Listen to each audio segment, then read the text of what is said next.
Hi, it's Sarah from Floral, and today I'm going to talk to you guys about floral frogs.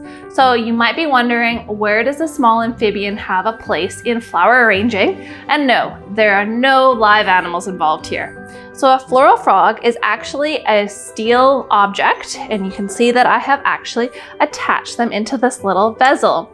So a floral frog has a bunch of little spikes in it, and they are so close together that you can actually put your flowers in between them like I've done here, and it holds them in place. This is really cool to give like an ikebana style, or maybe you want like a meadow style in your arrangement, and the flowers are just kind of held upright. I used this floral adhesive to actually stick the floral frog to my vessel, let it dry for a couple hours, and then I just stuck all the flowers in them. Because I have it in a vessel like this, I can then flood this with water so the flowers have a water source. I didn't put the flowers and stab them onto the spikes. I actually kind of nestled them between the spikes, and I'm kind of doing a little example here of like wobbling it around.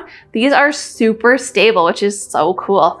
So this is a neat way to incorporate a different design element into your arrangements if you're looking for something more meadowy like. So hopefully you learned something from me today, and thank you for watching.